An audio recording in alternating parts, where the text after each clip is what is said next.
nega ɲɛ 13 talan gosi kan Washington DC a ɲɛ 17 Bamako Mali faba kɔnɔna Mali kura jɛmukan kɛnɛ sigi kan ye nin ye ka bɔ VOA soba kɔnɔna studio 6 Washington DC Kadiatu Traoré an ka kunnafoniw belebelew olu bɛna tali kɛ ninnu kan Dankarla Komanaf ka jikan sisi kulumba min bɛ tuguli kɛ ka bɔ Tumutu ka taa Gawo joliba baba kan Mali kɔrɔnfɛn fanfɛla la dansagokɛlaw ni marifatigiw fɛ ka fara o kan Mali sɔrɔdasiw ye sanfɛ gosiliba kɛ dansagokɛlaw dagayɔrɔ kan ka taa Tumutu fanfɛ bolow fɛ an bɛna an ka lasirikɛlaw ka kɔrɔfɔliw lamɛn a kan Air France n'ale fɛnɛ ye Fransikaw ka mɔgɔta pangurun cakɛda ye olu ye laseli kɛ bi alamisa in na k'a fɔ ko u ye dɔgɔkun kelen fara ka sira tali datuguliw kuntalaw kan Mali ani Burkina jamana kɔnɔna na ninnu de bɛna fara an ka laselikɛlaw ka kunnafoni tɔmɔlenw kan duniya kɔnɔna na ani Mali yɛrɛ jamana kɔnɔna na ka sɛnsɛn aw ye sisan ɲanzan kɔfɛ an ka ɲanzan lamɛn ka sen kana kɔfɛ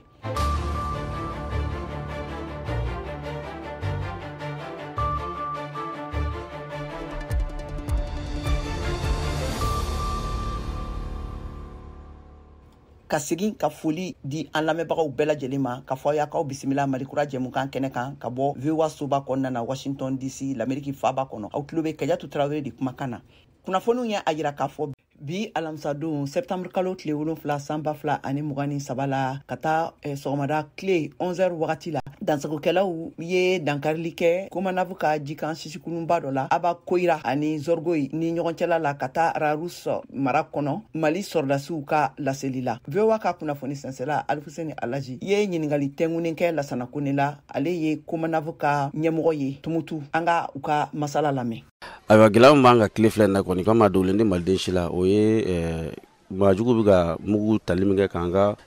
bato ninnu sɛgɛrɛ o gɛlɛyaba de b'an dara tile filɛ in na bato mana bɔ presque ka bɔ k'a daminɛ Kulukoro ni Mopti cɛ fɔlɔ attaque bɛ ka kɛ yen ka bɔ Mopti fɛnɛ ka na Tɔnbɔkutu attaque bɛ ka kɛ yen k'a daminɛ Tɔnbɔkutu kɔnɔ ka taa Gawo an ma attaque sɔrɔ bato ta fanfɛla mais k'a daminɛ Tɔnbɔkutu kɔnɔ ka taa fɔ Kulukoro attaque bɛ ka kɛ a kɛra bato fitinin ye o a kɛra bato kumaba ye o kuma dɔ la u bɛna u tɛ ɲɛ sɔrɔ a la mais kuma dɔ la ta bɛ juguya an ka lakanabagaw bɛ bato kɔnɔ kuma dɔ la n'u nana olu bɛ fɛɛrɛ kɛ ka dankariw la mais tiɲɛ la kuma dɔw ta bɛ taa fɔ kan an yɛrɛ a bɛ juguya dɔɔni komi yɛrɛ y'a ye k'a fɔ ko bato firu natɔ don u ye a ka yɔrɔ la ka bɔ a ka kana Engem u sera ka bato mugu dɔw fili ka ɲɛsin bato ma f'a kɛra sababu ye ka denmisɛnnin fitinin dɔ ni bɔ a la ka tila ka lakanabaga dɔ yɛrɛ fɛnɛ k'o bana kosɛbɛ mais olu kɔni ni ma to a la mais alhamdulillah ale fari ka fisa bi ka tila k'an yɛrɛ baarakɛɲɔgɔn dɔ k'ale fari dɔw foro dɔɔni taamadenw bɛ ka sira walima aw y'a ye taamadenw bɛ ka na wa dɔw bɔra taamadenw la fɛn ninnu daminɛ na ka na se sisan la a ma taamadenw saliya mais ne b'o o da min kun o ye k'a fɔ togoya wɛrɛ yɛrɛ tɛ taamadenw bolo ka bɔ an ka sigida in na yan k'u bɛ yɔrɔ wɛrɛ la sɔrɔ ni bateau tɛ donc bateau walima avion o de kama k'a fɔ ko ni wale in kɛra attaque wale in kɛra ko taamadenw senna sumara a don kɔni dɔw y'an wele k'a fɔ ko olu jatigɛra dɔw b'u ka tali bɔ a dɔgɔkɔrɔ fɔlɔ mais a ma bateau bali ka mɔgɔ sɔrɔ ka taa nin tɛmɛnen kɔfɛ arabadon na Mali sɔrɔdasiw ye pangurun gosiliba kɛ dansagokɛlaw minnu tun kɛlen bɛ ka dankarilijuguba labɛn sɔrɔdasiw kama Agu ni dugu la ka taa Tawudeni mara la kilo 75 ni Tumutu dugu ni ɲɔgɔn cɛla la an ka Alfuseni Alaji VOA Bambara ka laselikɛla lamɛn a kan an bɛ waati min na i komi sisan bɔlɔlɔ falen don ni jaw ye min bɛ Mali finitigɛlakaw ka wilikajɔ yira Agu ni dugu kɔnɔ ni ale ni Tɔnbɔkutu cɛ kilomètre 75 selifana tile waati de la finitigɛlakaw ka laseliso ye kunnafoni di min b'a yira k'a fɔ ko u ye dankari kɛ kulu marifatigiw la minnu kun faralen don ɲɔgɔn kan ka kojugu labɛn ka ɲɛsin Tɔnbɔkutu ma o sɛbɛn kelen kɔnɔna la u ye ni maa ninnu ka mobili kelen tiɲɛ nin ka mugujugu pɛrɛntan dilali minɛnw ka olu fana bɔsi u la ani maramafɛn wɛrɛw an ye kunnafoni minnu sɔrɔ dugu kɔnɔdenw fɛ u y'a yira k'a fɔ finitigilakaw ka wilikajɔ in a kun ɲɛsinen bɛ maaw ma minnu y'u fara ɲɔgɔn kan a yɔrɔ in na bɛr dugu minɛnin kɔfɛ sɔrɔdasiw fɛ hakili jiginna dɔgɔkun 3 kɔnɔna la sanfɛ mugujugu pɛrɛntan caman de filila ka ɲɛsin Tɔnbɔkutu ma a fɔlɔ bina août kalo tile 18 Tɔnbɔkutu finitigilakaw ka dagayɔrɔ kɛrɛfɛ août kalo tile 27 a saba filila dugu kɔnɔ denmuso san 11 don nin tɔra la ka tila ka mɔgɔ 5 jogi tile 3 o kɔfɛ sin kɛra Tɔnbɔkutu pankuru jigiso yɛrɛ de la ka fara nin kunnafoni ninnu kan a bɛ dɔgɔkun saba bɔ sisan sira caman de tigɛra minnu bɛ bɔ dugu wɛrɛw la ka na Tombouctou kɛrɛnkɛrɛnyana Mauritanie ani Algérie sira ni alamisa sɔgɔmada fɛnɛ la batonba min bɔra Gao ka Tombouctou sɛgɛrɛ kulu marifatigiw binna ale kan Abba Koira ni Zorgoy furancɛ la Rarous mara kɔnɔ ni ye Al Hussein El Hadji ka laseli ye VOA Bambara tɔgɔ la ka bɔ Tombouctou.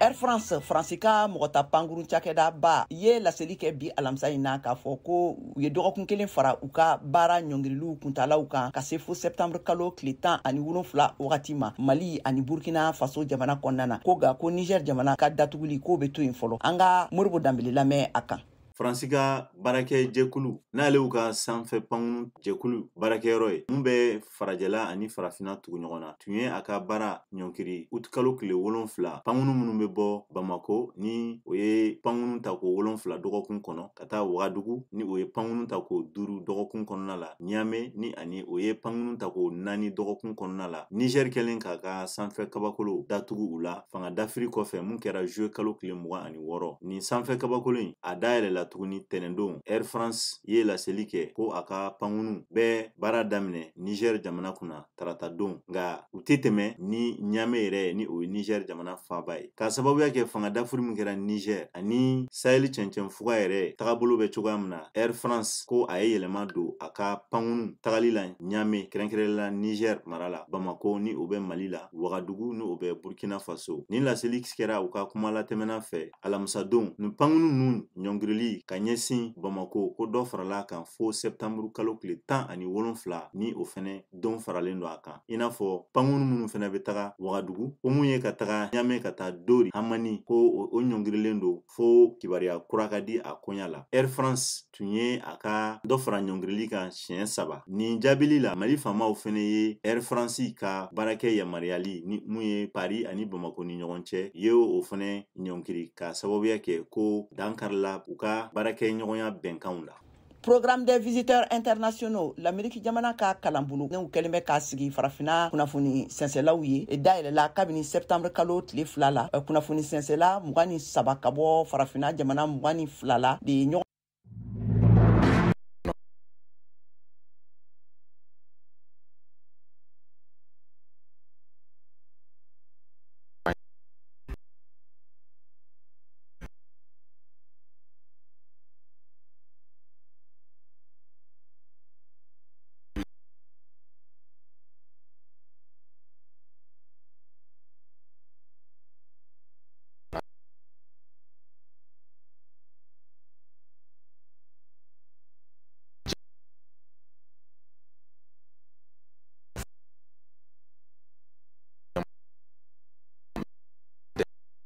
o tɛmɛnen kɔ ka bɔ yen ni maa 23 mun bɔra farafina jamana 22 kan u ye u senfa ka se l'Amérique jamana ale ka cakɛso min bɛ yen n'o ɲɛsinnen don ani jamana wɛrɛ cɛlakow ma n'o ye département d'état ye yen fana kunnafoni jatigitanw olu kuma o kɛra l'Amérique jamana a bɛ o kɛlɛ cogo di u ye o kumaw fana kɛ Musa Sayon Kamara nin yɔrɔ kofɔlen na a ye ɲininkali tengu i ka dɔn ka fɔ ni ma la faamuyali ninnu na an ka lamɛn o ko kan a ye faamuyali minnu sɔrɔ o la. U ye an lamɛn an fana y'u lamɛn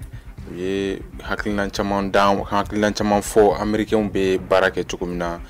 farafin jamanaw kan ani jamana wɛrɛw kan ne ka ɲininkali bolila kosɛbɛ u bɛ kunnafoni kolonw kɛlɛ cogo jumɛn na Sahel jamanaw kɔnɔna na wagati la coup d'état bonyalen don wagati min na ni a y'a ye a bɛ se k'a ye k'a fɔ tubabu jamanaw ni Russie jamanaw ka ɲɔgɔn kɛlɛ bɛna ni ka yɛlɛma an ka yɔrɔ la donc ne ka ɲininkali bolila o yɔrɔ kan o y'a yira k'a fɔ effectivement u b'a kalama u bɛ baaraw la fɛnɛ minnu bɛ se k'a to Amérique tɔgɔ kolon o bɛ se ka dɔ bɛ se ka bɔ o la cogo min na kunnafoni kolon minnu bɛ boli Amérique kan u bɛ se k'olu kɛlɛ cogo min na u bɛ ka baaraw kɛ pour que ka se ka olu sankɔrɔta kosɛbɛ. I n'a fɔ Musa Sayon Kamara maa tɔw fana yira k'a fɔ ko bi kalan kɔfɛ u ye faamuyali caman sɔrɔ mun ye kunnafoni jatigitanw olu kan wa u n'a dɔn sinikɛnɛ ma u bɛ se ka mun kɛ cogo min na ka se ka ni kunnafoni jatigitan ninnu ka o kɛlɛ u bɛ misaliya ta l'Amérique jamana ale ka kɛlɛ cogo kan Mohamed Danyoko, VOA Bambara Tola, Cabo Washington DC.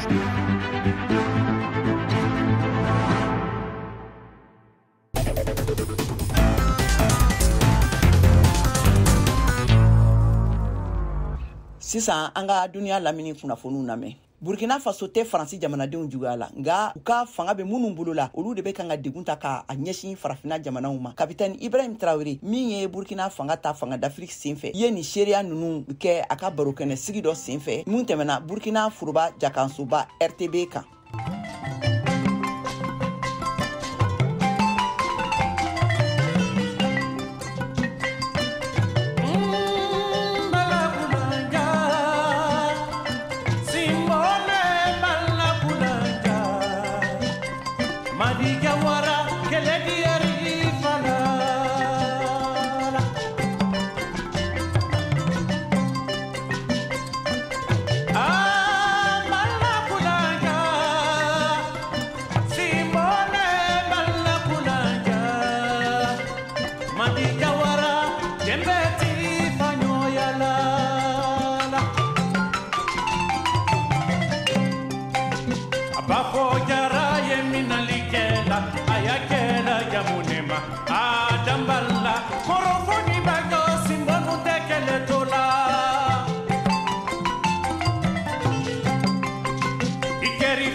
VOA Afrique ni VOA Afrique ye buna adamadenw lafiyara kunnafoniko la. Alamɛbagaw ka fɔ ɲɛna ko nin y'an seginne ka na an ka studio wɔɔrɔnan kɔnɔna na VOA soba la Washington DC aw tulo bɛ Kɛyatu Tarawele de kumakan na halisa k'a fɔ aw ɲɛna aw bɛ Malikura jɛmukan de kɔnɔna na ka lamɛn ayiwa ni mɔgɔ minnu bɛ fɛ ka sɔgɔ a la nin waati in na a bɛ an sɔrɔ fiɲɛ turukala 102 ka Bamakɔ a n'a lamini Wagadugukaw fɛ Burkina Faso faba kɔnɔ an bɛ sɔrɔ fiɲɛ turukala 102 tomi ani 4 kan Abidjankaw fɛ Côte d'Ivoire faba kɔnɔna na an bɛ sɔrɔ fiɲɛ turukala 99 kan Radio Parisien n'o bɛ Tomiyakaw fɛ yen nɔ a b'an sɔrɔ fiɲɛ turukala 98 tomi ani 8 kan Gawokaw fɛ yen nɔ an bɛ sɔrɔ fiɲɛ turukala 106 tomi ani 1 kan Tumutu an bɛ sɔrɔ fiɲɛ turukala 90 tomi ani 3 kan Bayangarakaw fɛ an bɛ sɔrɔ fiɲɛ turukala 93 tomi ani 2 kan ni mɔgɔ minnu fana bɛ fɛ ka sɔgɔ an na ni waati in na a bɛ se k'an sɔrɔ an ka bɔlɔlɔ sirabaw kan n'o ye www.voabambara.com walima an bɛ sɔrɔ nin waati in na kɛrɛnkɛrɛnnenya la directement na Facebook YouTube ani Instagram an ka page minnu bɛ olu kan ka tɛmɛ n'an ka kunnafoniw ye ka kɛɲɛ ni Gabon jamana kunnafoni labanw ye jamana kuntigi kɔrɔ Ali Bongo Ondimba labilala fangatigi kura General Brice Oligui Nguema fɛ arabadon na ayiwa a ye a jira k'a fɔ ko a bɛ se ka taa jamana kɔ kan ka taa furakɛliw kɛ Mohamed Toure bɛ détails di an ma.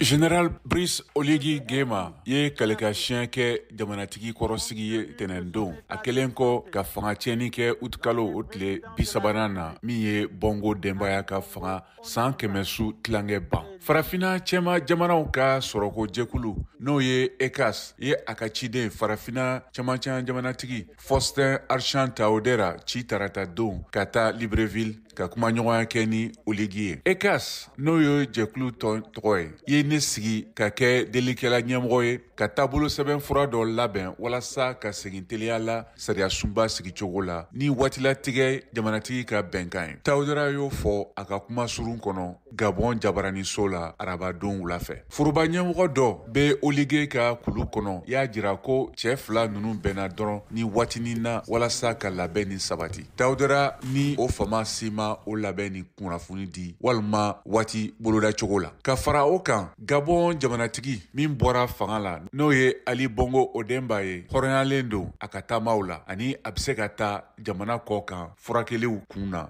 O laseli kɛra arabadon General Brice Oligui Nguema min y'a gɛn nin y'a dɔgɔkun kelen. Se rendre à l'étranger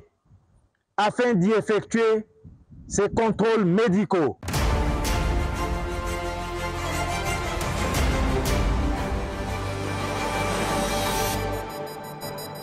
a y'aw ka kunnafoniyaw sɔrɔ don o don sɔgɔma VOA tabalen kan VOA Bambara ka tile kunnafoniya kun fɔlɔw sanga 30 kɔnɔna na o bɛ kɛ don o don tɛnɛn ka taa bila juma la sɔgɔmada nɛgɛ kaɲɛ 7 mana tɛmɛ ni sanga 30 ye wa segin bi k'a kan tuguni nɛgɛ kaɲɛ 9 waati ni VOA tabalen ye a y'aw ka tile kunnafoniya kun fɔlɔw sɔrɔ Mali ale ni diɲɛ bina kun kan VOA tabalen ka kunnafoniya kunkun n'a ɲɛɲɛ di aw ma n'an baaraɲɔgɔnw ka wulikajɔ ye Mali kɔnɔna na farafina ale ni diɲɛ fan 14 bɛɛ lajɛlen.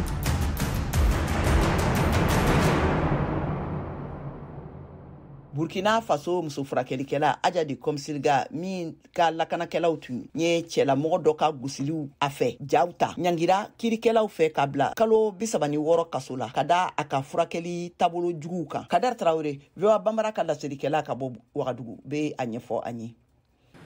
Burkina Faso ko kiiritigɛ min tun b'a sen kan ni o ɲɛ to sinna Larisa Amsetu ni kɛmama ni ale lɔnni tɔgɔ ko Aja la guérisseuse de Komsilga farafin filakɛla dɔ min bɛ Wagadugu dafɛ dugu dɔ la ale ka kiiri kɔni o latigɛ dira kunun sofɛ hakililanjigira ni muso kɔfɔlen ka lankanamɔgɔ 8 olu tun ye cɛkɔrɔba dɔ siri yiri kan ani k'a ci ni gbɛɲɛ ye o tɛmɛnin kɔ o ye nin cɛkɔrɔba ni ja ta ani k'a fili bɔlɔlɔ sira kan Burkina Faso ka tribunal filanan ɲɛma ale ni ja nin ye tumana min na a ye ninnu maa ninnu wele a ka kiiriso la yaasa sariya ka se ka boli o kɔ kan nka kiiri bannen kɔ latigɛ min tara o ni maa ninnu bɛɛ nɔ bila nka ka tila k'a fɔ ko o kɔndanen no san 7 kaso ra ni alimani ye nka o tɛna o si sara fo ni o ye kojugu kɛ an min wele nasarakan na ko sursi kiiritigɛlaw ɲɛfɛ Ajadi Komsilga ko ale ma sɔn ni a ka jalaki ye o tɛmɛnin kɔ a ye yafamadari kɛ cɛkɔrɔba nin fɛ ani kiiritigɛlaw bɛɛ fɛ a kɔmɔgɔ 8 ninnu fɛnɛ minnu ye cɛkɔrɔba nin cɛnigbɛn ye olu fɛnɛ ye dari kɛ ko olu ye latigɛ ta ka cɛkɔrɔba nin gosi kamasɔrɔ Aja ma olu bila ka taa ni baara nin na kiiri kɔjaabi dini kɔfɛ fo sufɛ dugukilama fan fɛ Maître Soumaïla de Baba Ouattara ni ale ye Aja ka lafasalikɛla ye ale ye a kandiya ma la décision du tribunal pour une question de liberté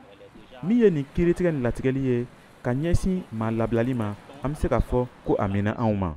an ka kuntilenna fɔlɔ ka taa an ka lafasali senkɔrɔma dɔndɔn na o tun ye k'a yira ko Aja ɲaci bɛ yen an ka dugu kɔnɔ o fan fɛ nin latigɛ nin diyara anw ye sabula Aja bɛna se ka sɔgɔ ka taa maaw furakɛ et d'apporter soin à des milliers de Burkinabés. C'est déjà très important. Sam Ilbodo bɛ baara kɛ ni nin muso fulakɛla nin ye ale ko a nisɔndiyara sabula o ye nin muso nin nɔ bila an bɛna justice fɔ parce que min kɛla a diyara Ala ye justice bɛ Ala bolo an fana bɛ Ala bolo an tɛ se ka dɔ fɔ an bɛna Ala fo dɔrɔn puis an dusu ka di mun kama a bɛna baara kɛ ka an dɛmɛ ko nana kɛ wagati min na a tun tɛ yen mɔgɔ caman sara hakililajigira tumana min na kiiritigɛlaw tun ye Aja nɔ minɛ fanga ɲɛmaw tun ye dakabana militaire mobiliw le bila ka taa ni muso nin labila an min wele ko blendew o tuma min abada kiiritigɛlaw ma nin tun ye Kadɛ Tarawele kumakan ye ka bɔ Wagadugu Burkina Faso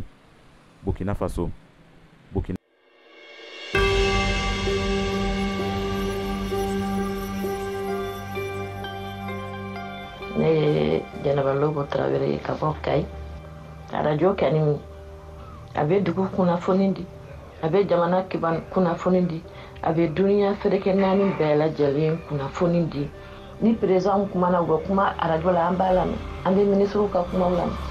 an bɛ kuma bɛɛ information bɛɛ sɔrɔ à travers la radio.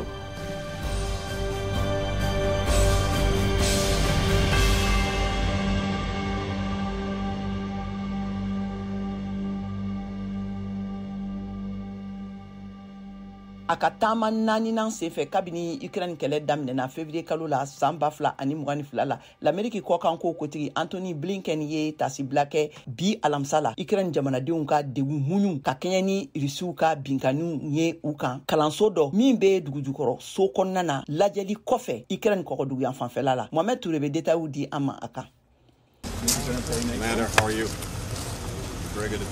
Amérique jamana cidɛyaso ɲɛmɔgɔ ye dɛmɛ kura miliyari 1 laseli kɛrɛnkɛrɛnya la walasa ka fanga di Ukraine jamana ka kɛlɛba nin ma. Mana minnu kɛra i n'a fɔ min kɛra nin bon nin kɔnɔ an ye olu mɛn siɲɛ caman a y'o fɔ a kelen kɔ ka yalayala kɛ sogo nɔgɔlenw kɔnɔ Rusi sɔrasi tun ye dugudenw bɛɛ dalajɛ minɛ yɔrɔ minnu na ka bɔ Lagidne dugu la. Ukraine jamana ɲɛmɔgɔ y'a jira ko Rusi jamana ye Ismail kurunbɔ kariyɔrɔ dɔ bon Danube Bajida la a siɲɛ 4 na tile 5 kɔnɔ. Odessa mara ɲɛmɔgɔba y'a jira alamisa don ko kurunbɔ karila yɔrɔ nin bɔnna ni Iran ka shahid drone ye su kelen kɔnɔ. Bingani nin kɛra Ismaël tile kelen kɔfɛ Irisi jamana ka gɛlɛden n'o ye missile dɔ ye suguba dɔ gosi min falen bɛ mɔgɔw la kɔrɔyanfan duguba dɔ la min tɔgɔ ye ko Kosciuszko Donetsk mara la ka mɔgɔ 17 faga ka mɔgɔ 32 jogi. O dankari 2 bɛɛ ye Amerik cidenyaso ɲɛmɔgɔ Anthony Blinken ka tile 2 taama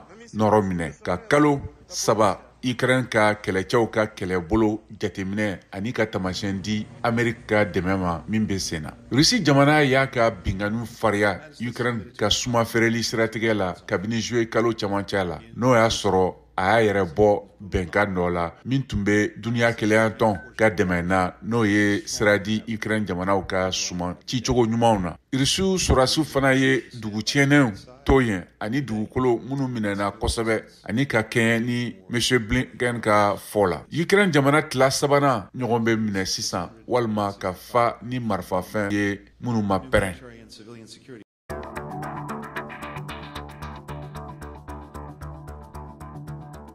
Sisan aw bɛ se k'aw ka batakiw ci an ma WhatsApp fɛ an ka nɛgɛjuru sira kan 001 20 24 30 47 16 tɔgɔ ni jamu ani aw bɛ bɔ yɔrɔ min na aw bɛ o fɔ ka sɔrɔ k'aw ka bataki d'a kan.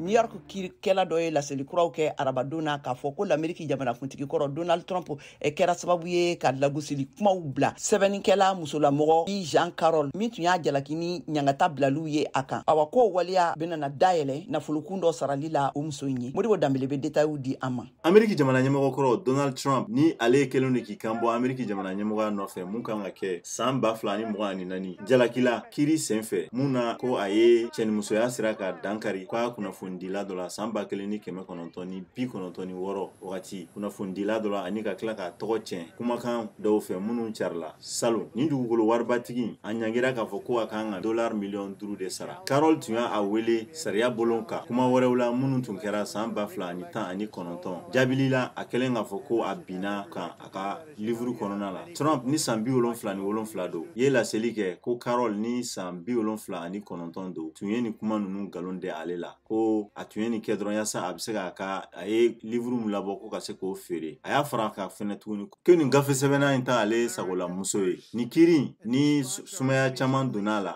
kan ka kɛ kiritigɛlaw fɛ janvier san 2024.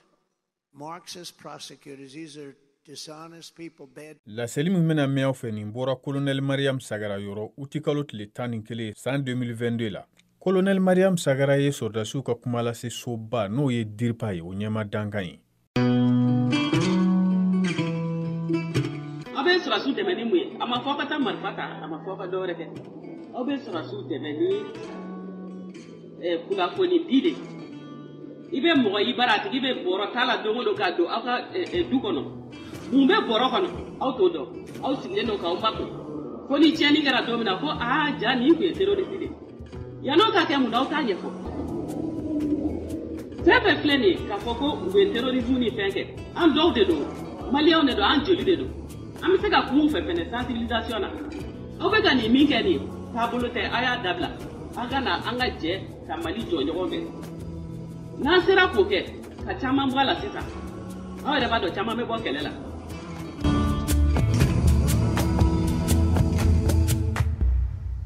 Nin tun ye Colonel Mariam Sagara ka laseli ye ka bɔ DIRPA la n'o ye Mali sɔrɔdasiw ka kuma lase soba ye. Sisan an ka farikolo ɲɛnajɛ kunnafoniw lamɛn Saka Tarawele bolo.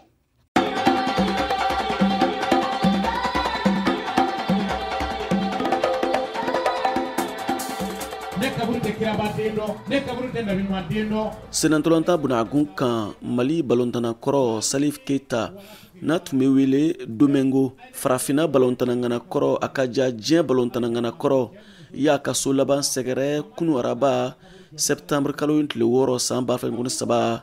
Bamako Amdalaye kaburudon na hakilina jiginna Salif Keita ntanyana sibiri tɛmɛnen septembre kalo tile 2 san 2023 na Bamako ka si to san 76 la a ka sukonyaw kɛra kunu araba septembre kalo tile 6 san 2013 Bamako. Mali ani jamana wɛrɛw maba caaman tun bɛ kɛnɛ kan. Mali fanga ɲɛma Choguel Kokala Mayiga ka fara minisiri caaman kan olu yera. An ye kuma di Salif Keita ka sɛdɛntolantana tɔn fɔlɔ mɔgɔ dɔw ma n'o ye AS Real de Bamako ye. Isa Kolon Kulibali ale ye ntolantan Real la. Mali degeli karamɔgɔw ka tɔn ɲɛmɔgɔ don. Ni ko n bɛ témoignage kɛ Salif kan, an y'a ye balontan na. A ka jubilé kɛra ɲɛna. O y'a sɔrɔ an don waati don Real la. Anw ka yiriba de tun don. Tuma bɛɛ an tun bɛ taa bara. An ye mɔgɔba perdu balontan yɛrɛ la Mali la. An ka ɲɛmɔgɔba dɔ tun don. A ye poste caman occupé balontan kɔnɔ. Centre de formation ni académie bɛ Mali kɔnɔ bi. Est ce que a bɛ se k'a dan fɔ? Salif y'o pionnier dɔ ye. Ala ka dayɔrɔ suma. Ala ka sufɔlɔ bɛɛ arijinɛ ma. Musa Keita n'a bɛ wele dugutigi. Ale ye ntolantan Real de Bamako la. Degeli karamɔgɔ don. N'an ko k'an bɛ kuma Salifu kan, a ko ni bɔ Faransi, a tun bɛ entraînement de k'an fɛ. A yɛrɛ bɛ jouer, a bɛ tila k'an wele individuellement k'an ka fautes corriger. Surtout u ma dugutigi. A ye ne sabakɔrɔ corriger dɛ, a ye ne bilasira yɛrɛ de. An bɛ dugawu de kɛ Ala ka kɔ barika. Sinon a ŋaniya tun bɛ kojugu. Ani ne kɔrɔkɛw de jouera Fandamadi Keita ninnu ani Metu ninnu. U tun bɛ taa an ka so tuma bɛɛ. Ne tɔgɔ ye Segu Kulubali, bɛɛ ko Pele, dɔw ko La Karata. N'an ko an bɛ kuma Salifu kan, a tɛ fɔ ka ban. Tuma min na a bɛna vacances la, a bɛna Real terrain na, anw y'o de vécu. N'a nana jɔ k'an lajɛ, ni match banna, a bɛ don terrain kɔnɔ. A bɛ conseil d'an ma. Balontan yɛrɛ ye min ye, a b'o ɲɛfɔ an ɲɛna. O y'anw dɛmɛ kosɛbɛ balontan kutumu kɔnɔna na. An tun bɛ baro kɛ, conseil foyi tɛ yen ni Salifu ma fɔ anw ye. Farafinna bɛɛ de ta ye Salifu ye, Mali bɛɛ de ta ye Salifu ye. Ala ka dayɔrɔ nɛɛma, Ala ka fara jɔn kunnadenw kan. AS Real de Bamako supporter tɔn ɲɛmɔgɔ Binafu Sila n'a bɛ wele Bako. Ale y'a ɲini sɛdɛntolantana denmisɛnninw fɛ u ka ɲɛsin baara ma i n'a fɔ Salif Keita. U ye tamasiyɛn dɔ labɛn k'o bila Bamako Real terrain na min bɛ Salif Keita ka statut kofɔ. An y'a ka monument dɔ dilan, a yɛrɛ de y'a dilan k'a bila Real terrain kɔnɔna la pour que k'a yira Mali sport bɛɛ la. Real si yɛrɛ dɔn tɛ, Mali bɛɛ k'a dɔn k'a fɔ ko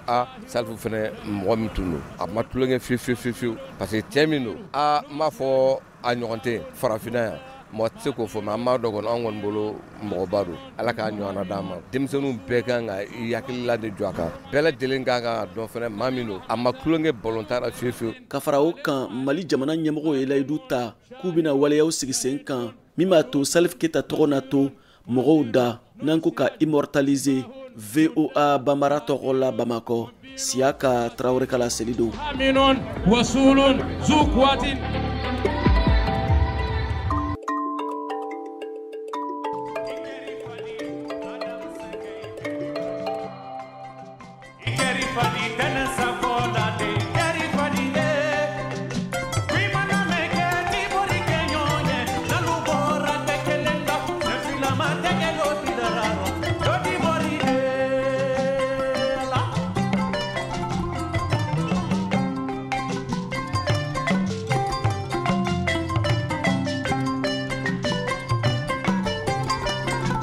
An balimaw nin bɛna dansigi kɛ an ka bi jɛmu kan kunnafoniw la kunnafoni minnu sɔrɔla ka fara ɲɔgɔn kan olu kɛra Cheick Thioro fɛ awa a laseliw olu kɛra u ye ne Keyatu Tarawele fɛ an bɛ laɲini kɛ aw fɛ aw bɛɛ lajɛlen k'aw sɔgɔlen to VOA Bambara ka kunnafoni siraw la nin tun ye Keyatu Tarawele kumakan ye VOA Malikura jɛmukan kɛnɛ kan a k'an bɛɛ waati wɛrɛ